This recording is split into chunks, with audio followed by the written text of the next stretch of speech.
for learning. My name is Pam Sorty. Many of you recognize me as the disability consultant for ATDN, the Adult Training Development Network. And I'll be serving today as your moderator. This training is presented by ATDN, and we are a service funded by Connecticut State Department of Education Academic Office to provide training and opportunities and resources for adult education programs across the state. I'm sure many of you have been to our website. There's a whole host of resources there, and certainly being here today, you're being a part of ATDN, so thank you for joining us.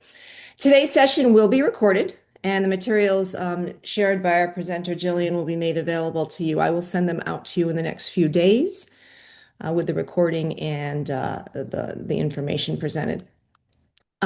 Please feel free to share any questions or comments in the chat. What we will do is kind of gather those questions and get to them at the end of Jillian's presentation. The other thing you're welcome to do is follow up with an email to me or Jillian if you'd like to have some other follow-up or questions answered. That's another way to get in touch with us.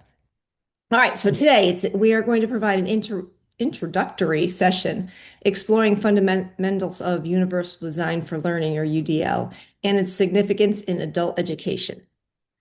You'll gain a foundational understanding of UDL's principles and walk away with simple, actionable strategies to create a more accessible and inclusive learning experience. We're all trying to do, so hopefully this will help us get there. Our presenter today is Jillian Sullivan, Campus Lead of Disability and Accessibility Services for Connecticut State Community College. And Jillian will guide us through the core UDL principles and practical strategies that can be applied directly in adult education settings. So Jillian, I'm going to turn it over to you right now. Thank you again for being here. And thank you all for participating and being a great audience. Go ahead, Jillian. All right, wonderful. Thank you. I'm just going to share my screen. Okay. All right, can everybody see my screen okay? Yeah. Not seeing it, Jillian. Not yet, not Not yet. yet. Okay, Let's let see. me Let me make sure you have host. All right, my apologies. I think we're getting there. There we go. Yep. All right, everybody's Perfect. good now? Excellent. All right. So first of all, Pam, thank you so much for inviting me again this year. I love presenting to folks who work with individuals with disabilities around the state. It's just an awesome opportunity, and I'm just really appreciative to be here this morning. So before we jump in, I'd like to get a sense of the room. So in the chat, can you type in one word or a short phrase that comes to mind when you hear universal design for learning?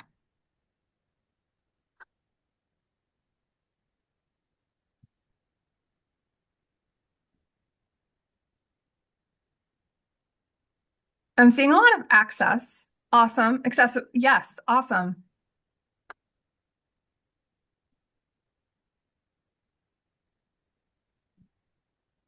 Excellent. I love seeing all of the references to access in here. That is exactly on the right point. Nice job, folks. So now what I want to ask is, on a scale of 1 to 5, could you drop a number in the chat about your knowledge of UDL? So 1 is I've never heard of it, 3 is I know the basics, and 5 is I actively use it in my planning. So I'm just curious where people fall on that scale. Okay. Okay, cool. All right, I'm seeing some 2s, some 3s. Awesome. All right, very cool. So it looks like we have a diverse array of folks who have experience or don't have as much experience with UDL. So basically, we're going to be exploring universal design for learning. It's often called UDL. At its core, UDL is about designing learning experiences from the start to meet the needs of all learners. So instead of retrofitting lessons after the student starts to struggle, it's proactive. And it recognizes something really important, that learner variability is the norm, not the exception.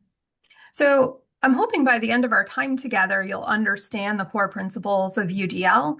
I'll share some practical examples in action, and leave you with some strategies that you can apply immediately. So whether you're brand new to UDL or you're already using it consistently, there will always be something here for you. So let's get started. So let's go a little bit deeper into what universal design is. And so UDL is a framework for designing instruction that anticipates learner variability from the very beginning. It starts with one core belief. There is no such thing as the average learner, and we know that. That's very apparent.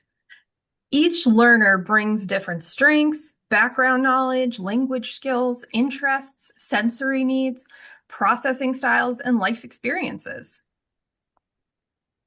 And so basically, UDL asks us to design learning experiences that are accessible from the start. And so there's different principles of UDL. There's multiple means to access information, multiple ways to engage with learning, and multiple ways of demonstrating understanding. It reduces barriers, basically, and I can't emphasize this enough. It reduces the barriers before they become obstacles. It's not about lowering expectations. It's about removing unnecessary barriers so students can meet high expectations. It's also not the same as having an unapproved accommodation through disability services. Accommodations, rather, are individualized support provided after a need is identified, whereas UDL is built into the environment for everyone. So how I think about it is UDL doesn't wait for a student to struggle. It assumes variability from the very beginning and plans for it.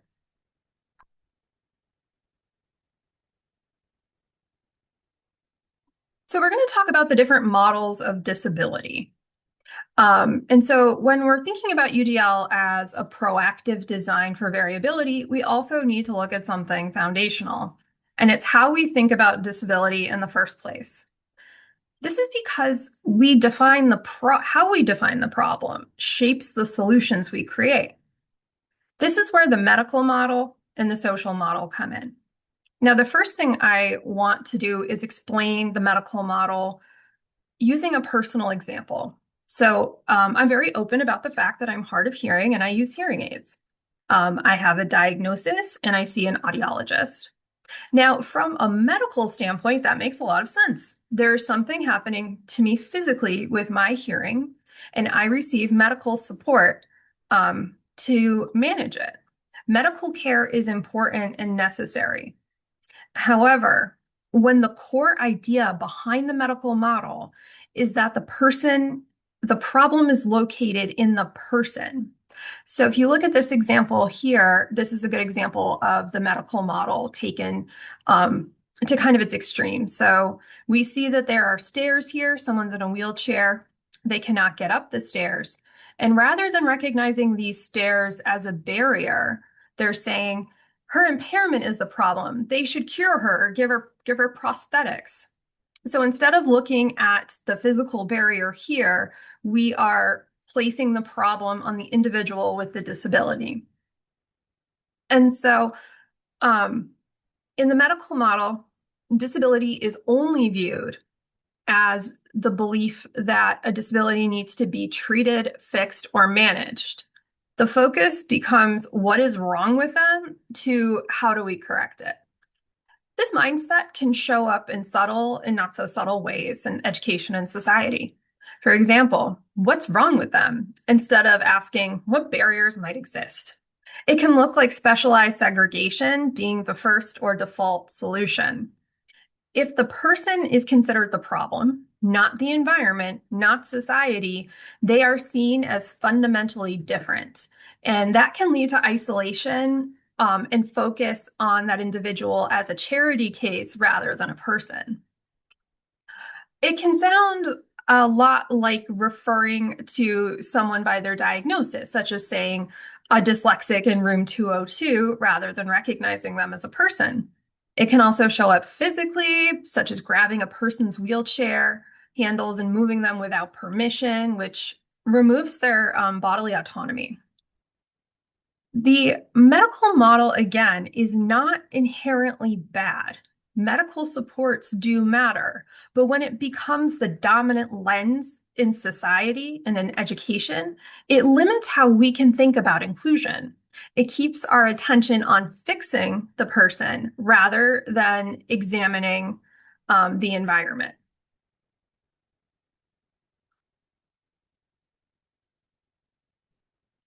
Let's talk about the social model.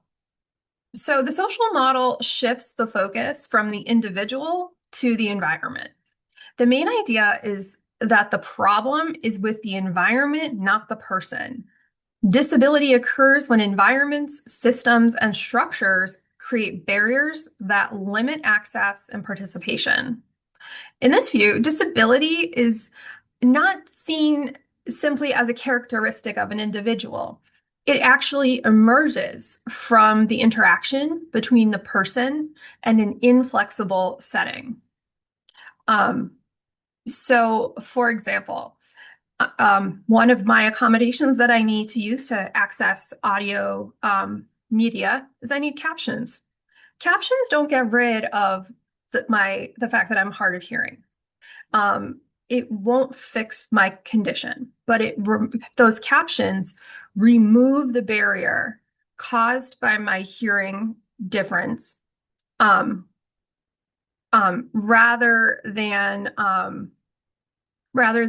assuming that I'm the problem. So captions enable my access to be able to access what is being presented to me. So they remove the barrier in my environment. Accessible restrooms don't change the way a person uses a wheelchair.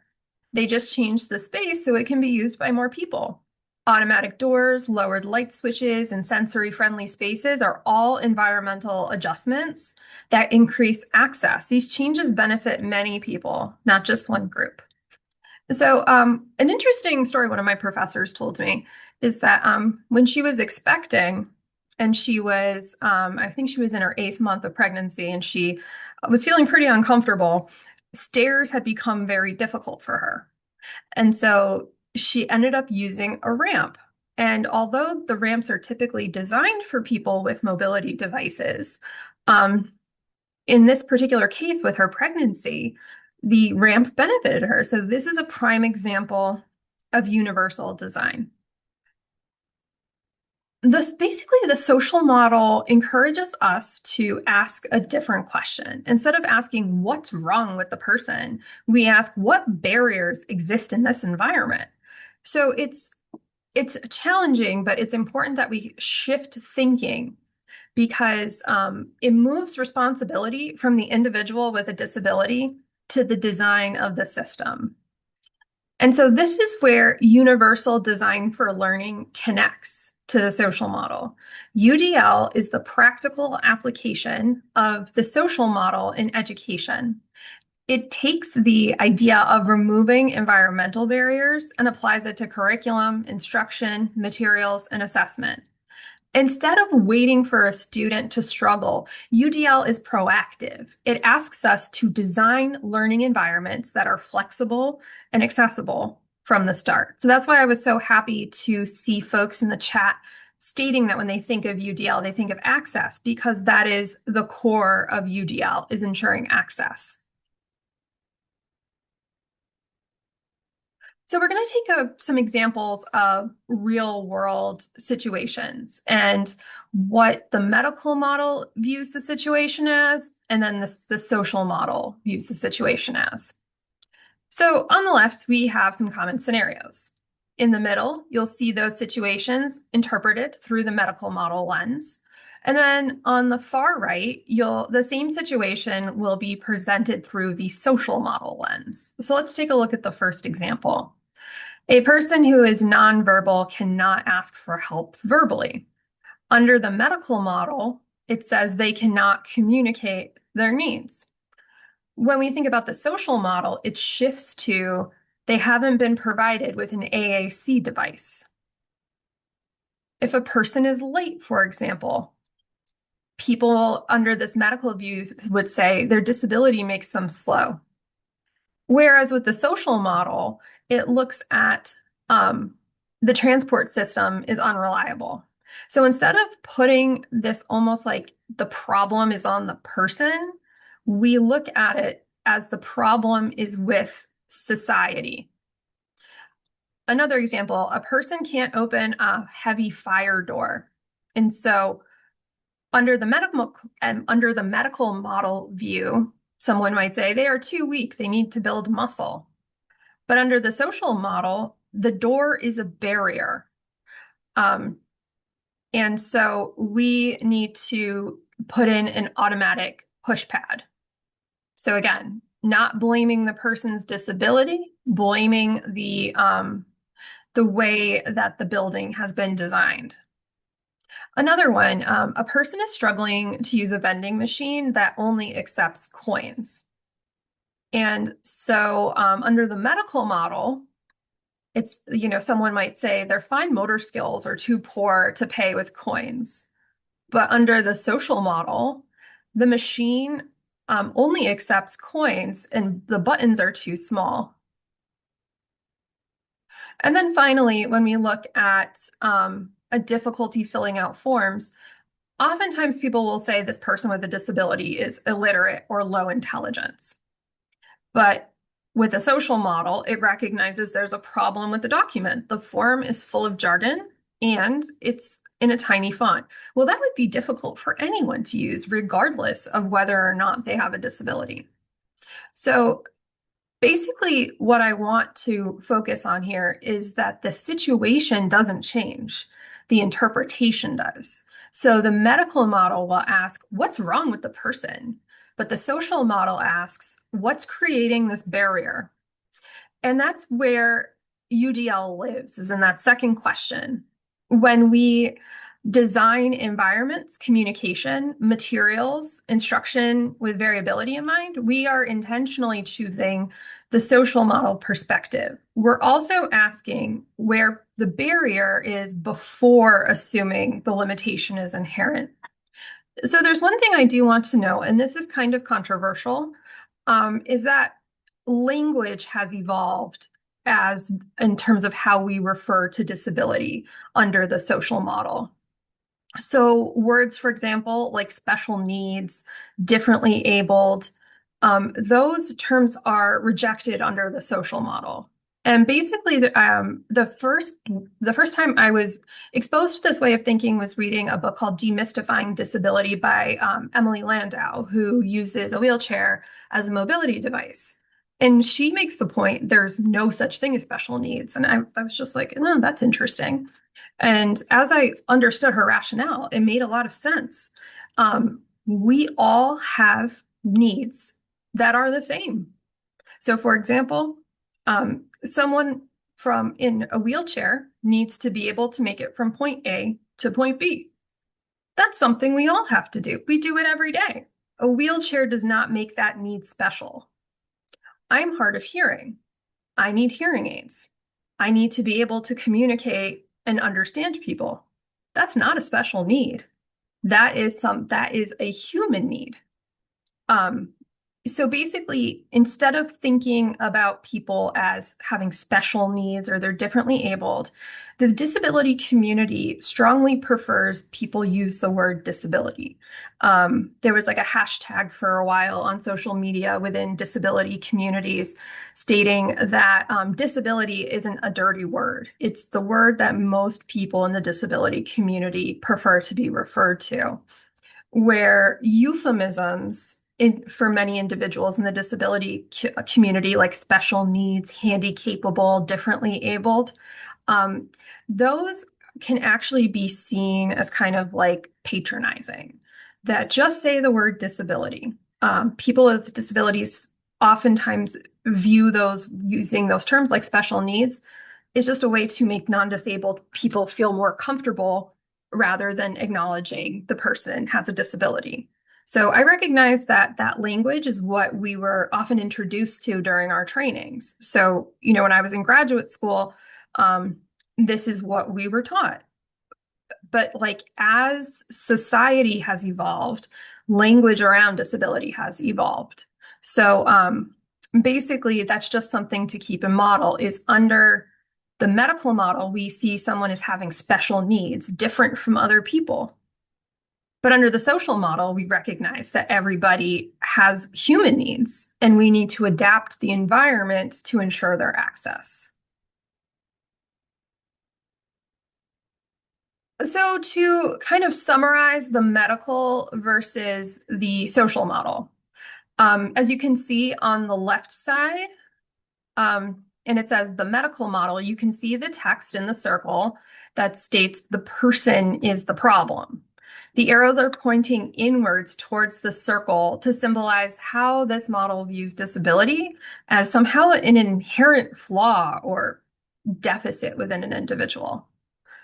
But let's turn our attention over to the circle on the right that says the social model. Here, the text within the circle declares that the built environment is the problem. So it basically, the text declares that that basically societal structures create barriers. Because think about how I think about this is if every piece of media had captioning and microphones were used during large group presentations for me, my being hard of hearing wouldn't even necessarily be a disability because everything that I need is being provided.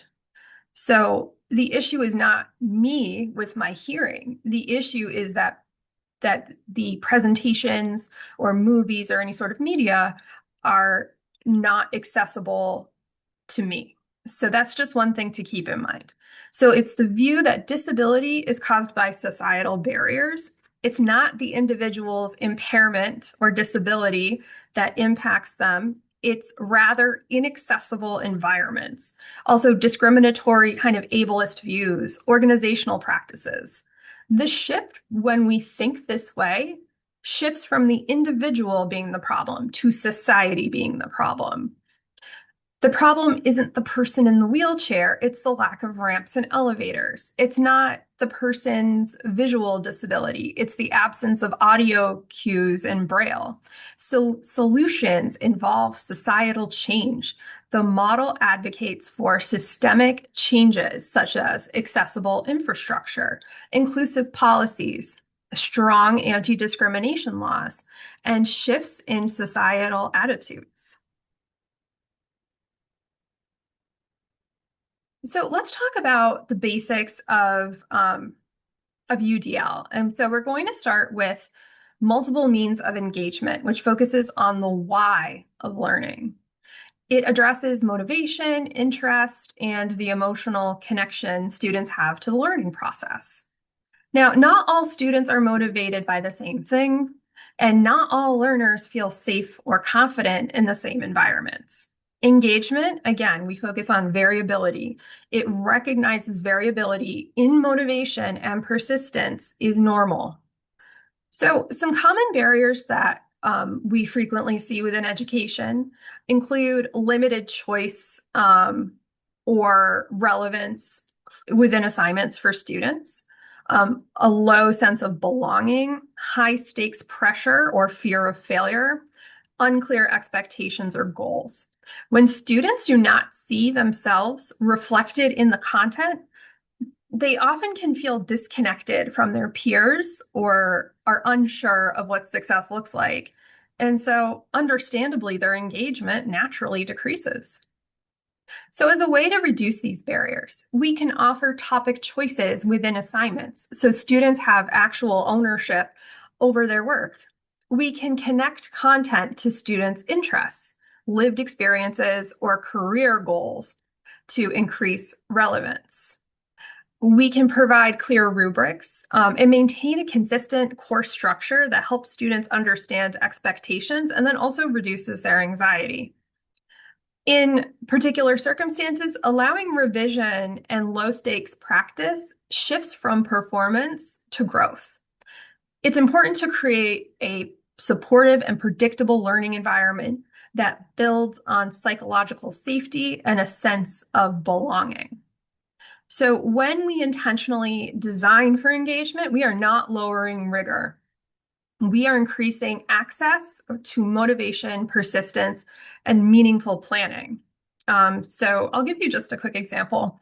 My husband's a professor of criminal justice, and he was just finding that students were really struggling with essays. And so what he opted to do was he stated that students could write an essay on the subject. They could do a presentation in front of the class, or they could record a podcast.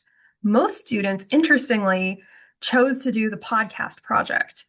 And he said some of the students who generally struggle with motivation got super into it.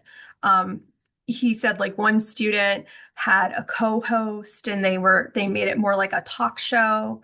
And they actually had a 2 hour long presentation when it was only supposed to be 45 minutes. But my husband was so excited, they were so engaged.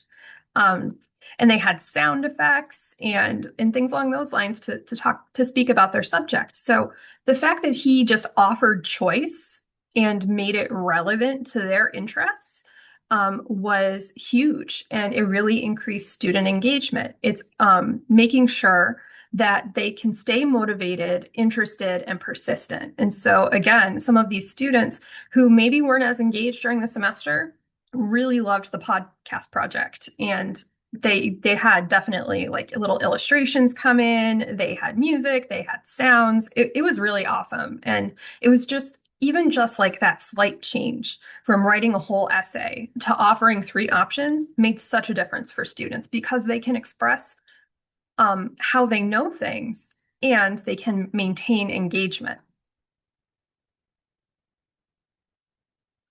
Let's talk about multiple means of representation. So the what of learning. So basically what we're looking at is how information and content are presented. We know that learners process and understand information in very different ways. Some students learn best through text, others visual, diagrams, hands-on activities, etc. Through providing multiple ways to represent key content, we ensure that students can access and comprehend the key concepts. So some common barriers. So for example, lecture-only instruction can make it really hard for students who need visuals or interactive experiences. So I have a lot of students who have accommodations around note-taking assistance and lecture-heavy classes. So like some accommodations, they might be able to take a picture of the board, or they may be able to record the lecture. So that way they're able to access the content. Dense or unstructured readings can really overwhelm learners who struggle to organize information on their own. So just like, for example, a student came to me who's dyslexic, and he showed me he had to write an essay, but the instructions were seriously like 2.5 pages long. And they were not really clear, to be honest with you. Even I had a difficult time understanding these instructions because there was just too much information per page. And the student who shared, the student who is dyslexic, he was like, I can't make like heads or tails of this. And so those dense, unstructured readings or instructions, they become really overwhelmed. Complex syllabi can confuse students as to what's expected. So I've seen plenty of syllabi that have due dates that don't match up with the learning management system called Blackboard. So that can really be confusing for students, especially students who have weaker executive functioning skills. Videos without captions exclude folks who are deaf and hard of hearing. One best practice that I emphasize a lot is posting slides before class. Posting slides after class reduces opportunities for students to follow along in real time. And especially in more technical classes, especially like science and math classes, the academic jargon can create unnecessary confusion for many learners. So I always encourage faculty to put their lecture notes online, and I encourage students to go over to our library and print the notes, the PowerPoints, if that will be helpful for them, so that they can have a hard copy. So these are just some barriers that students encounter. And remember, these barriers apply to both students with and without disabilities. So UTL strategies seek to remove or reduce those barriers. Again, we can make slides and notes available in advance so students can prepare and review at their own pace. We can use caption videos to ensure that everybody can access the videos. And so that's one big thing that I've been emphasizing as someone who works in disability services at the college is that every piece of audio media should have captions. And it's really interesting because there are some students who aren't hard of hearing or deaf who use captioning anyway. I learned recently that a lot of modern day media is mixed in a way that is actually a little bit harder to hear dialogue. So captions really can benefit everyone. We can use visual organizers to support different learning needs. Also, providing plain language explanations is so crucial because sometimes I've had students come to me and they're like, I don't understand the words and the directions. So how am I supposed to do this project if I don't understand the words and the directions? Whereas plain language would have made a really big difference. Accessible PDFs ensure that content is usable by every student, including those who use screen readers. And for example, I have plenty of students who use text-to-speech software. And so when they have an accessible PDF, it can actually be read to them. And so this ensures that the content is usable by students. Study guides as well. I am a big proponent of study guides. I actually had a conversation with a student yesterday who said to me, like, I have no idea what I'm supposed to look at to prepare for an exam because there's so much information. And so we talked a little bit about that. But study guides, it would be so beneficial so that the students can focus on these core concepts. And also another thing that I have seen is particularly effective is when instructors provide correct versus incorrect examples that deepen understanding. Because for a lot of students who are more visual, seeing really clarifying those expectations and seeing what a successfully completed assignment or task or project looks like versus one that is incorrect really solidifies the meaning of the assignment. And then also the student can then have a visual model of what a successfully completed assignment or task looks like. So offering multiple ways to represent content, again, we're not lowering the standards. Rather, we're reducing barriers so that learning is more accessible and meaningful to everyone. Okay. Now let's talk a little bit about multiple means of action and expression, which focuses on the how of learning. So basically, how students can demonstrate what they know.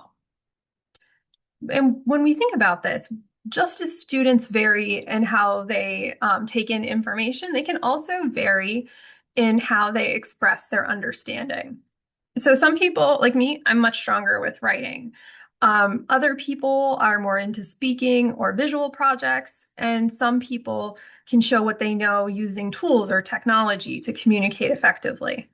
So providing multiple options allows students to show what they know in a way that best aligns with their learning style. So, in my husband's class, I gave you that example of doing the podcast, doing a class presentation, or writing an essay. I probably would have been the student who chose to write the essay because that's my area of strength.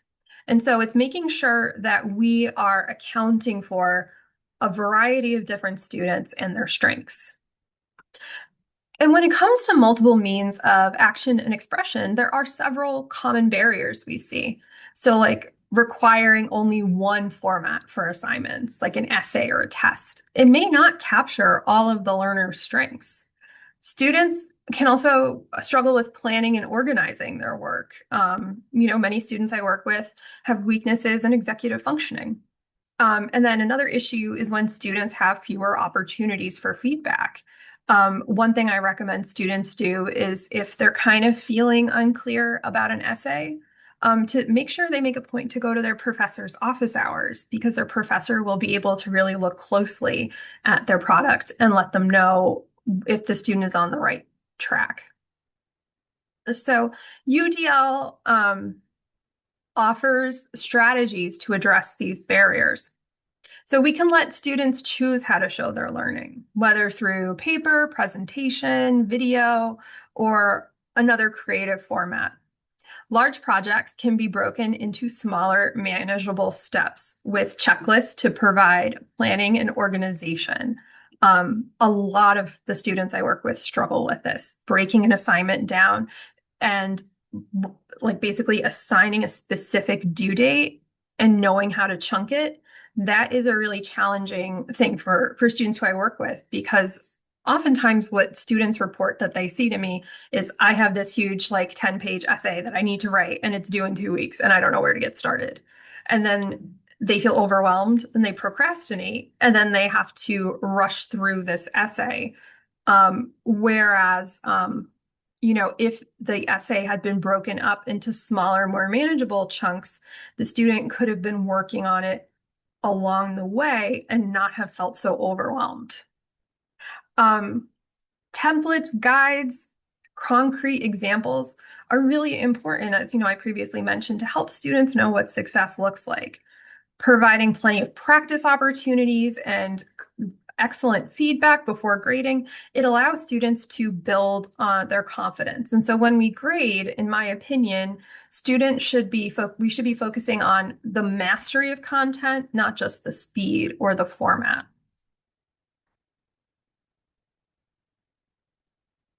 Okay, so there's one thing that I would like to know. Now, if I were in charge, UDL would be a requirement for every educator utilizing those principles. But UDL is considered a best practice, but it's not a legal requirement under the Americans with Disabilities Act in Section 504. Instructors are not legally required to change their teaching style or course design to implement UDL. Now, I'm not in charge, as I said, yet. Maybe someday I'll be in charge, but not yet. And so basically, it's not required for instructors to change their teaching style or course design to implement UDL. But in contrast, accommodations for students with disabilities are legally required. So these accommodations ensure access to learning. And so again, that's why I was so thrilled to see so many folks in the chat commenting on access and accessibility, because that's ultimately what UDL and accommodations are about. But with accommodations, it's important to note that they don't guarantee a specific outcome or change to the essential goals of the course.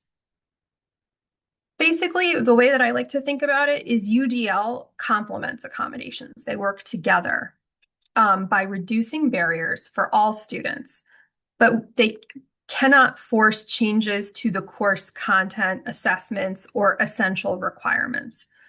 So the purpose of UDL creates flexible, inclusive learning environments that anticipate variability, making learning more accessible and engaging for everyone, while accommodations provide targeted support for every individual student who needs it. Even in classroom settings, there are situations where full UDL flexibility may not always be appropriate. So for example, certain assessments or activities that measure very specific skills or competencies have requirements that may not be able to be adjusted without compromising the learning objective. So for example, standard lab procedures, timed in-class exams, and a specific group of tasks designed to practice a particular skill may need to be completed in a specific way. So for example, in the chemistry lab, there are specific standardized steps that students need to take. And so there's not flexibility in terms of the lab procedures, but there can be UDL built into the instructions the professor gives. There can be UDL built into providing students with a visual checklist. but changing the actual assignment if you're working in a lab wouldn't be possible if students are expected to demonstrate lab procedures. So basically, in these cases, offering unlimited flexibility could really interfere with accurately measuring student learning or achieving essential course outcomes. However, UDL, again, just like I gave the example in the chemistry lab, UDL can still be applied to the surrounding learning environment through multiple ways of presenting information, supporting engagement, or providing practice opportunities so that students are prepared to succeed even when some activities require fixed formats.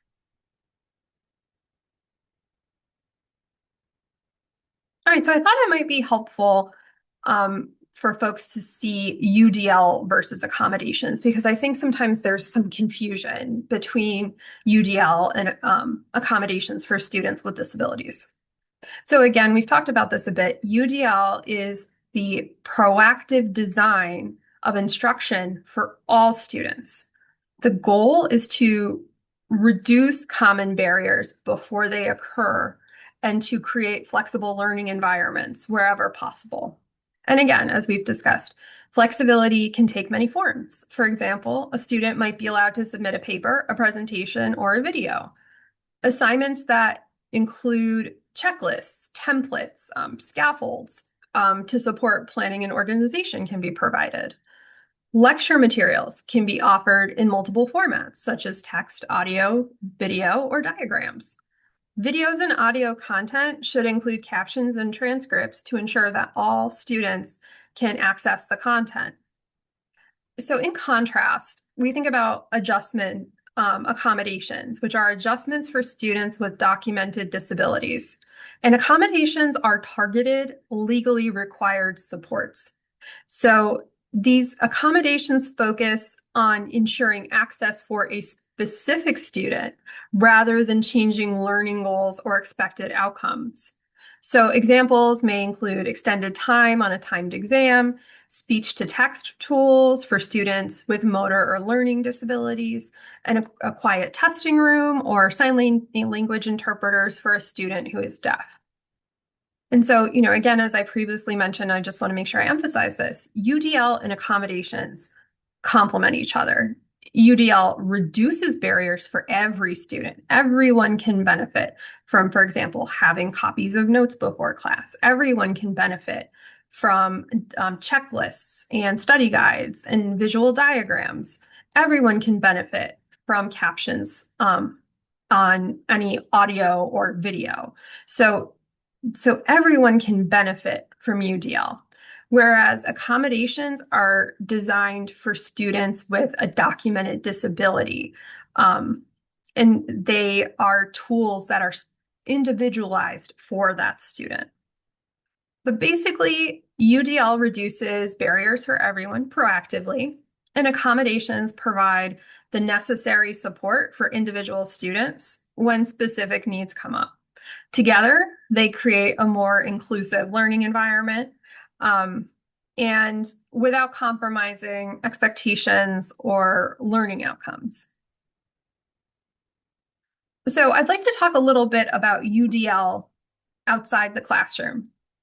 So UDL isn't just about teaching strategies. It's actually about how we design everyday systems. So let's think about communication. And I've had to address this myself. So I tend to be a bit verbose when I'm writing my emails. And when I learned more about UDL, I realized that I cannot send these long, dense paragraphs and assume everybody processes the information in the same way. Many people benefit from structure. So one thing if I have a lot to communicate, I've started using bullet points with highlighted deadlines and checklists to make sure that all of the expectations are visible. Offering more than one way to ask questions is also really important. So some people feel comfortable raising their hands and speaking up, while others maybe need to type in the chat or have written options to ask questions. So even just these very small, easy to implement strategies can change whether someone engages at all. Now let's talk about meetings. Meetings can unintentionally create barriers. So, for example, if there's no agenda, people don't know what to plan for. For folks who are neurodivergent, the agenda is really crucial because knowing what to expect is especially beneficial for people who are neurodivergent. But then it's also important for everybody who's attending the meeting because people want to know what to expect, what's going to be discussed, and how long the meeting should take. If a discussion during a meeting moves very quickly, some people just don't have the processing time, and that's okay. Breaking meetings into clear segments and using like a visual anchor help people to track what's happening. Clarifying when we're discussing versus when we're making decisions reduces some anxiety and confusion. And then in terms of materials, the way we design documents matters. So if something is poorly formatted, full of dense text, or uses low contrast colors, access drops immediately. So one time they were making an advertisement for CT State, and the background was these like ripply colors that looked almost kind of marble, bright blue text that wasn't easily seen. And so I had to talk to some folks down at marketing and state, like, we really need something higher contrast, the marbly kind of looking background. Although it looks nice, it would be harder for someone to access. So we looked at ensuring that the materials were accessible. Basically clear headings, accessible PDFs that can be read by screen readers or can be read by text to speech, meaningful links, make expectations clear and transparent. So when I talk about meaningful links, sometimes you'll see a button on a website and it'll say, click here. But that doesn't really specify what the button is for.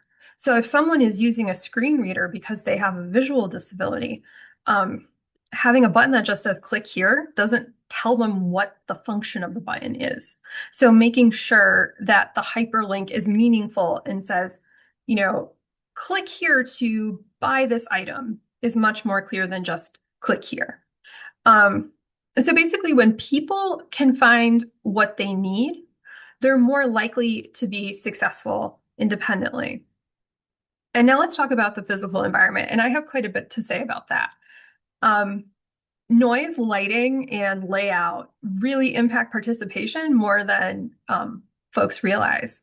Background noises can be really overwhelming for neurodivergent folks, also for folks who are hard of hearing. Glare can cause the eye strain for folks with visual disabilities. Blocked pathways during meetings can create mobility barriers. Flexible seating and clear routes are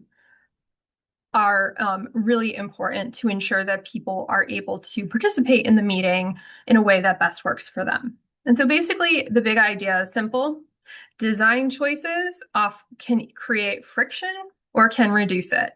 UDL asks us to really think about and notice where that friction exists and to reduce it when we can. So I'm just going to talk a little bit about a situation that I encounter pretty frequently when I'm at large presentations. So basically, for me to fully access let's just say a large conference, I need folks to use microphones and to provide captions. Now, when I don't have those things, as someone who's hard of hearing, I experience something called listening fatigue. So like when the audio isn't clear, for example, large rooms with poor acoustics and without microphones, it's like I can follow along, but it requires constant concentration.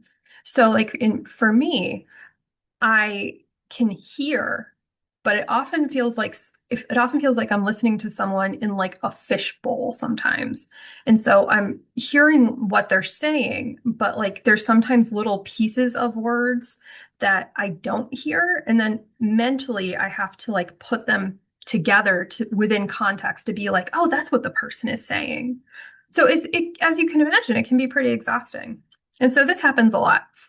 When I go to a presentation and the presenter says, "Can everyone hear me?" I hate using a microphone. It creates a dilemma.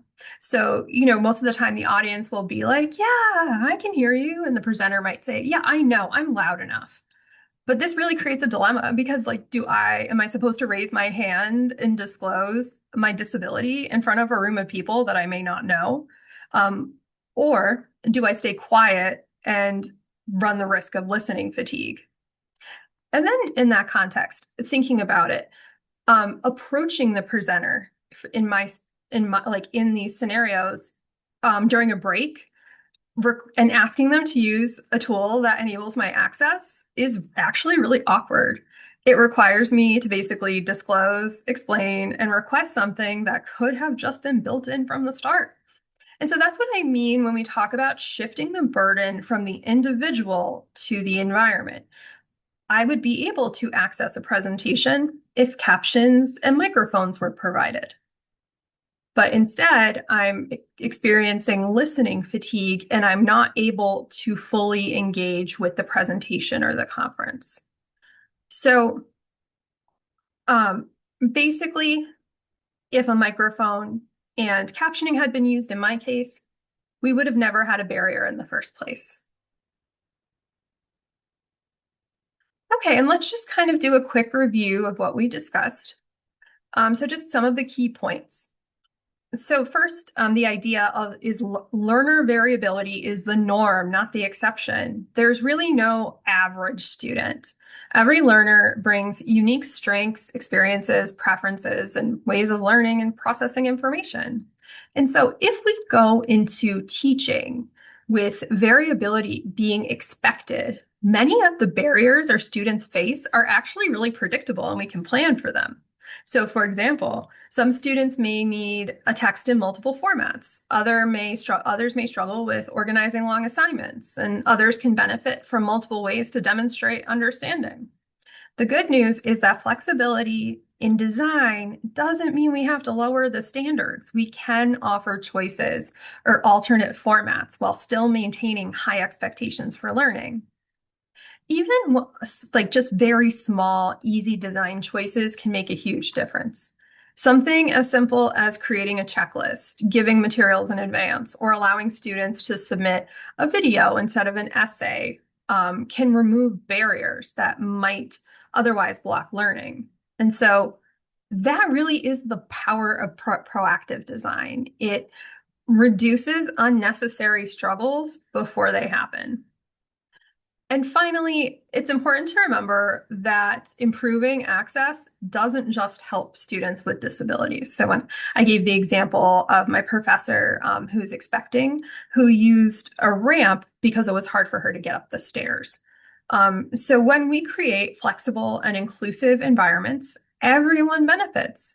Students are more engaged, more confident, and more successful because the system supports their learning instead of forcing them to adapt to a one-size-fits-all model. And so I'll open it up for questions now, but I wanted to first and foremost thank you for coming to this presentation. And then also, this is my contact information. You can also contact Pam if you need my contact information. Please feel free to give me a call, email. If you're at Asnuntuck and you want to pop by my office, you're of course welcome. But I would welcome the opportunity if you have questions after this presentation to, contact me. So with that. Thank you, Jillian. Folks, if there's any lingering questions, pop them into the chat now, or sometimes I know with me, it's after the fact I think of things, so you can certainly reach out to me or Jillian if we can be helpful.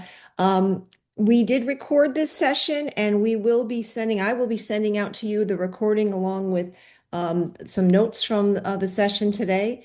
And I want to thank all DCPs and everybody for being here today because when we think about our job, our job is to help our student learners, our adult learners, but it's also to help the educators that are helping them. And you can get the word out little by little. This is not only a great ideas, but it's been a mindset shift, right? In understanding how we can all improve learning for our adult learners. So thank you. Folks out there, we'll try to get you even more and more of this so we can get a deeper understanding. And Jillian, thank you. I was talking here. I don't know. Amy, did you see any questions pop in here? Nope, just a lot of thank you. So thank you, Yeah. Jillian. Oh, thank you. And I think Well, we'll keep to our time frame here. And anything else before we go? We're good. Yeah, I just saw some really nice comments kind of added throughout as you were speaking. No actual questions, but definitely seemed like a lot of what you touched upon, Jillian, sort of hit home with everybody. Even as I was chatting with Pam on the side for some of the things you were saying as we're considering even our conference for serving adults with disabilities and things that we can do to make sure that everything that you're talking about is also accessible for them. So a lot of really great information. Thank you for taking the time to go through it. I'm sure it could span hours upon hours, but yeah, this was, certainly nice and condensed. So thank you. Yeah, and just thank you again for inviting me. Thank you for attending. You know, I really enjoy this work. I really enjoy supporting the disability and disability provider community. So, having this opportunity to speak with you today, I'm just genuinely appreciative of because the work that all of you do is so crucial. Well, thank you, Jillian, and thank you to all of the folks out here who took the time to attend today to, better your own learning and understanding of how we can provide a better environment for our adult learners. Thank you, everybody. Be in touch Thank with us if you have you. any further questions. Have a great day. Thanks.